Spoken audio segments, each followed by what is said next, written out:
오늘 여호와께서 강림하심이라고 하는 제목으로 함께 은혜를 나누고자 합니다. 구약 성경 잠언 22장 28절에 보면 이런 말씀이 있습니다. 한번 따라합시다. 네 선조가 세운 옛 지계석을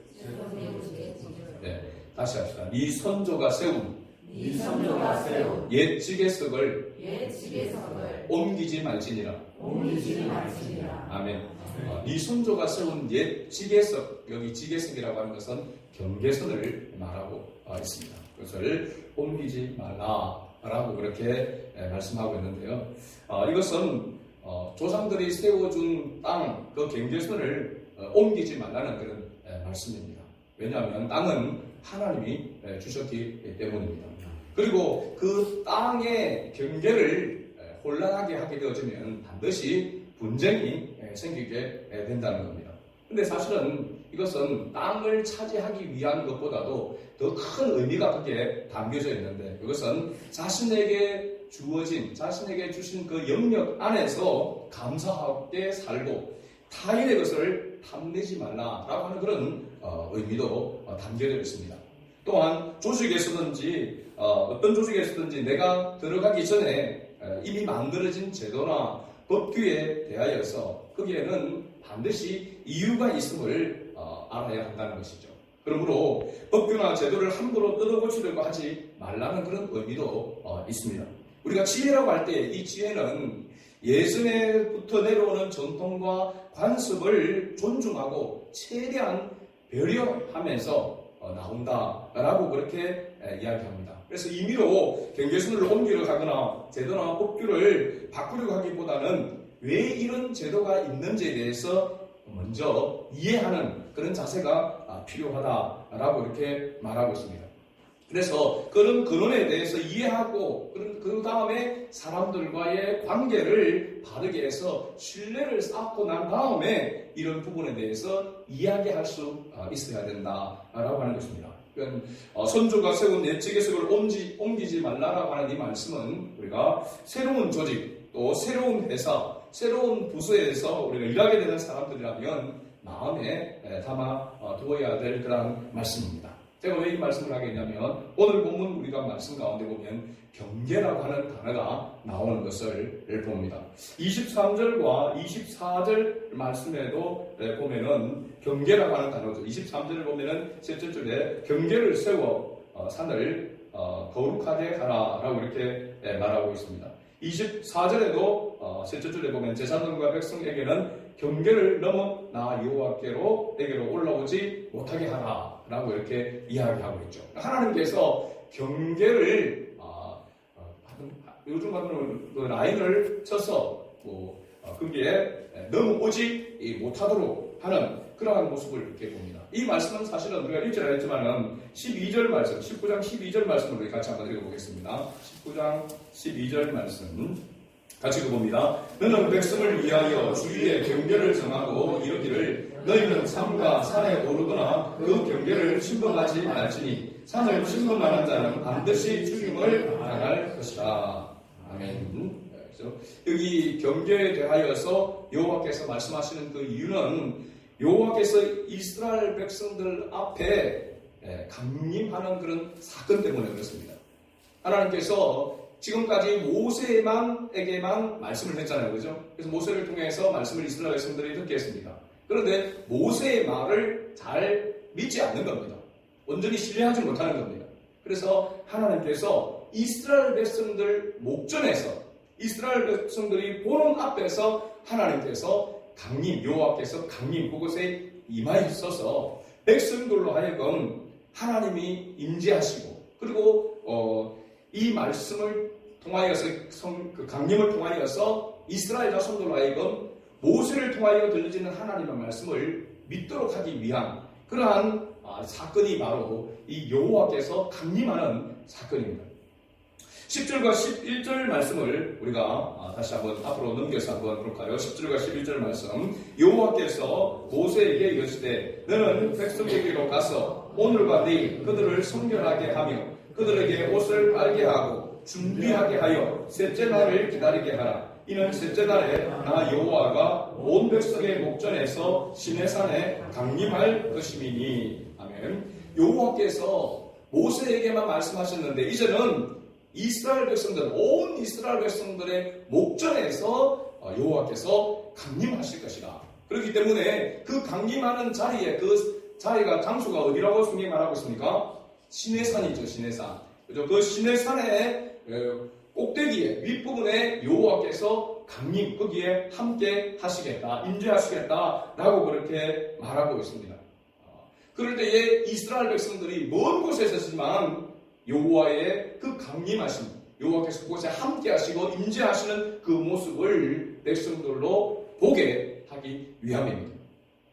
9절 말씀을 보면은 왜 여호와께서 온 이스라엘 백성들의 목전에서 강림하시는가? 그 강림하시는 목적이 무엇인지에 대해서 말해주고 있습니다. 9절 말씀을 같이 한번 읽어봅니다. 여호와께서 모세에게 이르시되 내가 빽빽한 구름 가운데서 네게 임함은 내가 너와 말하는 것을 백성들이 듣게 하며 또한 너를 영영히 믿게 하려 함이니라. 모세가 백성의 말을 여호와께 아뢰었으므로. 아멘. 여기 내가 빽빽한 구름 가운데 네게 임함은 하나님의 여호와께서 그동안 음성으로만 특별하게 이렇게 특별한 사람에게만 나타나셨는데 이제 모든 사람들이, 이스라엘 자손들이 볼 수 있도록 그렇게 나타나셔서 모세가 하나님과 대화함을, 하나님의 음성을 듣고 말하고 하는 것을 백성들로 하여금 보게끔 그렇게 하기 위해서 여호와께서 시내산에 강림하신다라고 그렇게 말하고 있습니다. 여기 보니까 내가 너와 말하는 것을 백성들이 듣게 하며 또한 너를 영영히 믿게 하려 함이니라. 자, 여기 보니까 여호와께서 이스라엘 백성들로 하여금 모세의 말을 믿게 하려고 시내산에 여호와께서 강림하시겠다라고 그렇게 말하고 있습니다. 그런데 가만히 이 본문을 보면은 그러면 하나님께서 모세로 하여금 이스라엘 자손들이 모세를 통하여서 모세의 말을 확실하게 믿도록 하기 위하여 임하겠다라고 해야 자연스러운데 영영히 믿게 하려 함이라 라고 그렇게 말하고 있습니다. 이 영영이라고 하는 단어는 영원토록 변함없이 계속된다라고 하는 것을 말하고 있습니다. 그런데 이 단어는, 이 표현은 사람한테, 인간에게 할 수 있는 단어가 아닙니다. 이 뭘 말하고 있느냐면 모세가 하나님의 말씀을 받아서 전하는 그 말씀은 모세의 말이 아니라 하나님의 말씀이다 라고 하는 것을, 확실한 하나님의 말씀이라고 하는 것을 믿도록 하기 위하여서 여호와께서 시내산에 강림하시겠다라고 이렇게 말하고 있습니다. 이게 나오지만은 이 여호와께서 친히 많은 사람들에게 강림하시는 이 사건은요, 성경 전체에서 두 번 있습니다. 구약에 바로 이 출애굽기 19장에 있고, 신약에 어디에서 나옵니까? 사도행전 1장에 나옵니다. 사도행전 1장에는 어떤 강림 사건이죠? 성령의 강림 사건입니다. 은밀하게 이야기하면 3번입니다. 3번. 성자의 오심, 성육신하여 오심, 예수님께서 이 땅에 육신의 몸을 입고 오심, 이 3번의 사건이 성경 속에서 하나님이 자신을 드러내시는 바로 그 강림의 사건의 모습입니다. 자, 중요한 것은 오늘요, 언제 여호와께서 이 시내산에 강림하신다는 것입니다. 또 언제 강림하셨느냐라고 하는 것입니다. 이것이 굉장히 중요합니다. 날짜가 나오죠, 날짜가. 오늘 우리가 읽던 말씀에 보면 몇째 날이라고 이야기합니까?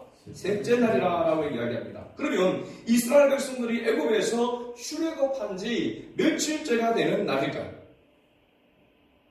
지금 이 셋째 날이 될 때에 이것은 이스라엘 백성들이 출애굽해서 지금 이 셋째 날이 되는 날까지 며칠째가 되는 날이냐?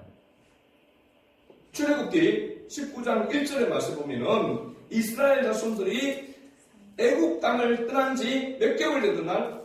3개월이 되던 날 그들이 시내 광야에 이르렀다라고 그렇게 말하고 있습니다. 자, 달수로는 3개월인데 날짜로 계산해 보면은 며칠일까요?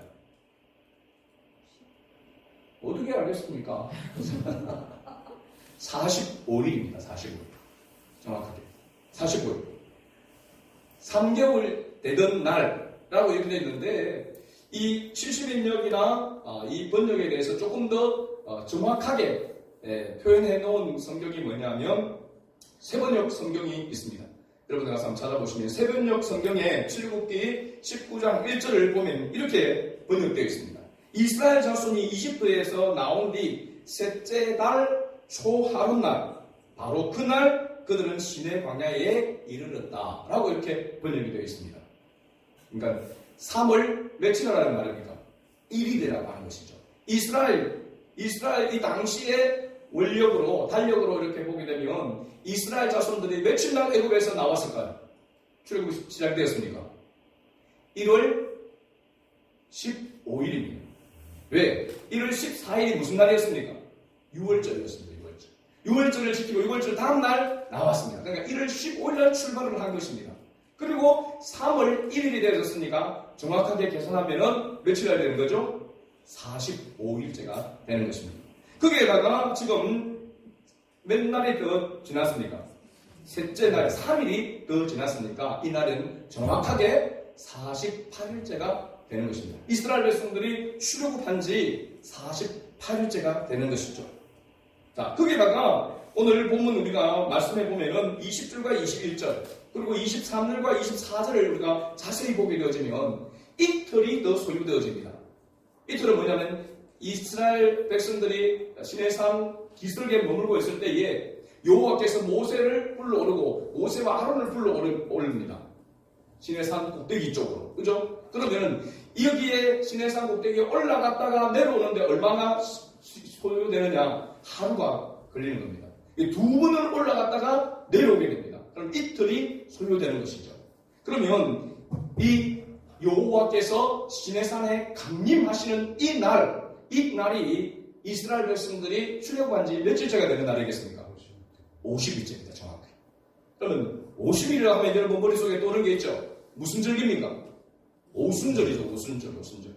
그러면 오순절 날이 이름에 사도행전을 보면 예수님께서 십자가에 못 박혀 죽으시고 3일 만에 다시 부활하셔서 그리고 40일 동안 계시다가 승천하신 후에 열흘 만에 성령이 마가다락방에 120명의 사람 친구들이 모여있는 그곳에 성령께서 강림하시는 그 사건이 언제 일어났느냐? 정확하게 오순절입니다. 6월절 지나서 50일째가 되는 오순절에 성령 강림 사건이 일어났던 것입니다. 바로 구약에 하나님께서 여호와께서 그동안 특별한 때만 현년 나타나시고 말씀하셨던 그 하나님께서 많은 사람들이 볼 수 있는 그곳에 강림하신 이 사건은 바로 이 출애굽기에 처음 있는 사건입니다. 그런데 그 때가 아무 날이 아니라 정확하게 이스라엘 백성들이 출애굽한 지 50일째가 되는 날이라고 하는 사실입니다. 이건 굉장히 큰 의미가 있는 것이죠. 그래서 구약의 출애굽기 19장, 신약의 사도행전 바로 1장은 성령 강림 사건, 그리고 여호와께서 강림한 사건, 구약의 출애굽기 19장, 그리고 예수님께서 육신의 몸을 입고 육신하신 그 모든 것들을 보게 되어지면 그냥 우연히 되어진 것이 아니라 예수님이 오신 것도 때가 참에 여호와께서 예비한 약속한 그 때가 참에 오셨다라고 성경이 이렇게 기록하고 있습니다. 자, 중요한 것은 이렇게 삼위일체 하나님께서 강림하신 이 사건이 어떤 목적으로 강림하셨다고 하는 것을 오늘 말씀을 통해서 우리가 살펴보기를 원하는 겁니다. 그건 바로 뭐냐면 하나님의 말씀의 임함입니다. 하나님의 말씀. 말씀이신 하나님께서 친히 자신을 보여준 사건이 바로 이 시내산 강림 사건이고 또 성령 강림 사건입니다. 구약에서는 이스라엘 백성들을 우리가 지난주에 살펴볼 때에 이스라엘 백성들을 뭐로 삼았다고 했습니까? 왜 하나님께서 이스라엘 백성들을 선택했다고 했습니까? 그들을 제사장 나라로, 그죠? 삼기 위해서, 모델로, 인류 구원을 위해서, 하나님의 구원을 위해서 이스라엘 백성을, 자손을 하나님께서 선택하신 것은 그들을 제사장 나라로 삼기 위해서 모델로 하나님께서 선택하셨다고 했습니다. 그 제사장 나라에 속한 것이 오늘날 바로 우리 그리스도인이라고 신약에 이야기했습니다. 그죠? 그러니까 하나님께서 구약의 이스라엘 백성들을 제사장 나라로 택하여 세우신 것은 뭐 하기 위함이냐면은 말씀을 주시기 위함이다라고 하는 것을 오늘 이 본문과 연결되어집니다. 그럼 신약에서 그리스도인들에게 성령이 임하게 되어진 것은 무엇을 하기 위함입니까? 그리스도의 복음을 전하기 위함입니다. 둘 다 동일한 이 하나님의 강림 사건은 무엇을 말하고 있느냐면 하나님의 말씀을 전하기 위함이다 라고 하는 것을 우리가 알 수 있습니다. 저는 이 말씀을 준비하면서 굉장히 가슴이 벅차고 뜨거웠습니다. 하나님은 얼마나 철저하고 계획하시고 예비하시고 하나님 그 약속대로 하나님께서 정확하게 역사 가운데서 이끌어 가시는가 하는 것을 볼 수 있기 때문에 그렇습니다. 하나님 우리가 시시하게 하나님을 그냥 덮어놓고 믿는 그런 하나님이 아니시라고 하는 사실입니다. 그렇죠? 이스라엘 백성들에게 하나님께서 이렇게 강림하시고 하는 그 모습들을 보게 되면 하나님은 우리가 긴가민가 라고 하는 그런 신앙으로 그런 모습으로 신앙생활하는 것을 하나님 원하지 않습니다. 확실하게 믿고 하나님을 따르도록 하나님 그렇게 역사하고 계신다는 사실입니다. 우리가 미련하고 우둔해서 하나님이 너무나도 정확하게 너무나도 분명하게 말씀하시고 우리의 삶 가운데 나타내주시고 있는데도 불구하고 어떤 사람들은 그것을 오랜 기간 동안 수십 년에 걸쳐서도 깨닫지 못하고 그냥 긴가민가 하고 죽어봐야 천당에 있는지 만당에 있는지 이런 신앙을 가지고 있는 사람이 있는 반면에 어떤 사람은 말씀을 분명하게 깨닫고 확신 가운데서 목숨을 걸고도 순교자적인 그런 모습으로 신앙생활하는 사람도 있다라고 하는 사실입니다.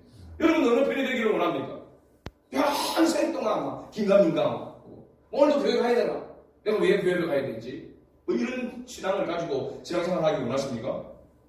확실하고 분명한 하나님의 말씀 그 믿음으로 우리가 신앙생활을 할 때에 그 감격과 그 감사와 그 기쁨은 여러분 맛보지 않으면 알 수 없는 기쁨인 줄 믿습니다. 이런 저는 우리 사천성학회 성도들이 되기를 원하는 것입니다. 분명하고 확실한. 자, 그렇다면 왜 하나님께서 이렇게 강림하시면서 모세와 이스라엘 자손들에게 준비하라고 하셨을까요? 하나님의 택함을 받은 백성들은 하나님의 말씀을 받으려고 할 때에 자신을 성결하게 준비해야 하기 때문이다라고 하는 것을 알 수 있습니다.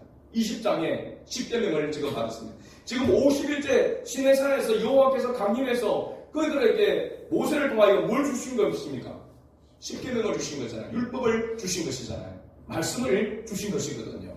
그런데 이 말씀을 받기 전에 하나님은 이스라엘 백성들에게 준비하라라고 이렇게 말하고 있습니다. 성결하게 준비하라. 이것은 하나님이 택하기 전에 말이 아니라 이미 하나님의 백성으로 택하고 난 이스라엘 백성들을 향하여서 성결하라. 말씀을 받을 준비를 하라고 이렇게 말하고 있는 것입니다. 이 말씀을 보면서 정말로 오늘 우리 그리스도인들이 무엇이 문제인가, 근본적인 문제가 무엇인가 라고 하는 것을 다시 한번 깨닫게 되었습니다. 무엇이 문제이냐? 말씀을 받을 준비가 되어 있지 않다는 것입니다. 준비를 하지 않는다는 것입니다. 그러니 하나님의 말씀이 하나님의 말씀으로 선포되어져도 그 말씀을 하나님의 말씀으로 받지를 않는다는 것입니다. 그러니까 뭐가 일어나지 않는 겁니까? 능력이 나타나지 않는 것입니다. 역사가 일어나지 않는 것입니다. 기적이 일어나지 않는 것입니다. 그런데 하나님은 분명하게 하나님의 택한 백성에게 말씀하시고 그 말씀을 붙드는 자에게 하나님은 반드시 기적을 베푸셔서 하나님을 온전히 섬길 수 있도록 확신 가운데 섬길 수 있도록 하나님께서 역사하신다는 사실입니다. 출애굽기 19장 다음 장이 바로 20장이라고 했습니다. 20장은 바로 십계명장입니다. 하나님의 말씀을 받으려면 먼저 하나님이 어떤 분이신가를 알아야 한다라고 하는 것을 알 수 있습니다. 하나님이 어떤 분인 줄을 알게 되면 하나님의 말씀이 믿어지는 역사가 일어나게 됩니다. 여러분 왜 성경을 처음에 읽으라고 해도 성경은 하나님의 말씀이다 그러고 사람들이 성경을 읽으면서도 하나님의 말씀이 안 믿어지게 됩니까? 어떤 사람은 성경을 달달 외우듯이 그래 성경을 많이 알고 있고 그런 지식을 가지고 있는데도 성경을 믿지는 않습니다. 하나님을 믿지 않는 사람들이 있습니다. 이유가 뭘까요? 성경을 그냥 지식적으로 아는 것이고 다른 책들과 다른 경전과 같이 생각하고 하나님이 어떤 분인지를 알지 못하니까 믿지 못하니까 하나님의 말씀이 하나님의 말씀으로 들려지지도 않고 믿어지지도 않게 된다는 것입니다. 그러나 하나님의 택한 자녀에게는 하나님께서 반드시 하나님이 어떤 분이신 줄을 알게 하고 믿게 하신다는 사실. 아멘. 할렐루야. 여러분, 내가 하나님의 택한 자녀라고 한다면 하나님은 앞에서도 말씀드렸지만 긴가민가 하는 이런 신앙으로 하나님을 섬기도록 하나님은 절대로 그렇게 하지 않습니다. 때가 되어지면 반드시 하나님이 어떤 분인 줄 알고 하나님의 말씀에 대해서 믿음과 확신을 가지도록 하나님께서 그렇게 만드셔서 하나님을 섬기도록 하신다는 사실입니다. 아멘. 바로 이런 이유는 바로 제사장 직분, 제사장의 나라가 되기 위해서는 반드시 먼저 하나님을 알고 믿고 그 말씀을 가져야만 이 사명과 직분을 감당할 수 있기 때문에 그렇습니다. 하나님의 강림하심, 하나님 우리를 선택하심, 그 모든 것은 하나님이 어떤 분인 줄을 알고 그 하나님의 말씀을 세상 가운데 전하라고 하나님께서 우리를 선택하셨다고 했습니다. 그렇게 선택을 받은 우리가 하나님의 말씀에 대해서 확신이 없고 믿음이 없는 것 가운데서 어떻게 그 사명을 감당할 수 있겠습니까? 저도 모르겠습니다. 그냥 교회에 부모님 끌려서 기독교 가정이다 보니까 어쩔 수 없이 가게 됐습니다. 저도 교회 다니는데 저도 모릅니다. 성경도 모르고 모릅니다. 그런 신앙은 합당하지 않습니다. 하나님 앞에 합당하지 않습니다. 하나님 그렇게 부르시지 않았습니다. 개인적으로 부모를 통하여서뿐만 아니라 부모에게 영향을 받지만 개인적으로 하나님은 한 사람 한 사람에게 하나님은 확신을 주시기를 원하십니다. 아멘. 하나님이 어떤 분인지를 알게 하시기를 원하신다는 사실입니다. 여러분, 그래야만 하나님 우리를 사명자로 제사장으로 하나님이 그 부르신 사명을 감당할 수 있지 않겠습니까? 자, 그렇게 하도록 하기 위해서 하나님께서 뭐하게 하시느냐, 오늘 이스라엘 자손들에게 준비하라고 하시는 말씀을 봅니다. 세 가지를 이야기하고 있는데, 첫째는 경계를 정하고 침범하지 말라고 이야기합니다. 그 이유는 간단합니다. 죽임을 당할 수 있기 때문에 그렇습니다. 준비되지 아니한, 하나님을 믿지 아니한 가운데서 하나님 앞에 가까이 나아갈 때에 하나님은 그렇게 바로 죽은 것 같다고 했습니다. 하나님과 관계가 단절되는 것과 같다라고 했습니다. 그래서 경계를 정하고 침범하지 말라고 하나님께서 그렇게 말씀하신 것은 죽임을 당할까. 그 다음에 두 번째는 성결하라고 이렇게 말하고 있습니다. 바로 이 부분입니다. 성결하라. 우리가 하나님의 말씀을 받으려면 성결해야 한다라고 하는 것을 말해주고 있습니다. 그러니까 이 말씀을 들은 이스라엘 자손들이 뭘 했습니까? 성결하라. 성결을 이렇게 하라고 모세를 통해서 말했을 때에 이스라엘 자손은 모세의 말을 듣고 뭐 했죠? 자기 옷을 빨았다라고 했습니다. 자기 옷을 빨았다라고 하는 것은 그야말로 세탁을 했다는 겁니다. 그죠? 깨끗하게 씻었다는 겁니다. 근데 하나님은 옷을 빨기를 원했을까요? 뭘 빨기를 원했을까요? 뭘 씻기를 원했을까요? 진짜는 마음입니다. 그죠? 마음을 성결케 하기를 하나님은 원하신 것입니다. 근데 이스라엘 자손들은 옷을 빨았다라고 하는 것은 저는 볼 때에 그들이 말귀를 못 알아듣고 이런 행동을 한 것이 아니라 그들이 하나님 앞에 마음을 성결하게 뿐만 아니라 옷도 성결하게 했다라고 하는 것입니다. 이것은 우리가 하나님을 섬김에 있어서 매우 중요합니다. 오늘가 하나님을 예배하면서 우리가 하나님을 예배할 때에 우리가 집에서 입던 잠옷 일하다가 또 하다가 그렇게 하나님 앞에 나와서 예배드리는 것은 마음을 다하지 못하는 모습 중에 하나라고 할 수 있습니다. 하나님은 우리가 내면적인 것뿐만 아니라 외형적인 것도 함께 포함되기를 원하십니다. 왜 그럴까요? 그런데 하나님은 외모를 보시지 않고 중심을 보신다고 했습니다. 마음을 보신다고 했습니다. 무엇이 더 중요하기 때문에 그렇습니까? 마음이 더 중요하기 때문에 그렇습니다. 그러나 마음이 중요하면 무엇도 같이 따른다는 겁니까? 외형적인 것도 따른다는 것입니다. 여러분 가만히 한번 보세요. 아주 고가의 그런 옷이나 그런 어떤 명품 그런 가방들 수백만 원 하는 그런 가방을 시커먼 비닐봉지에 담아주던가요? 제가 옛날에 처음으로 양복을 하나 저기 그 부산 남포동 그 지하상가에서 처음으로 전도사 때 양복을 하나 샀는데 국방색 애들이 지금도 우리 동기들이 처음 이 양복 사계절에 입던 그 국방색 그렇게 이야기를 하는데 그때 국방색 그 양복을 샀는데 시커먼 비닐봉지에 담아주더라. 싸구리다.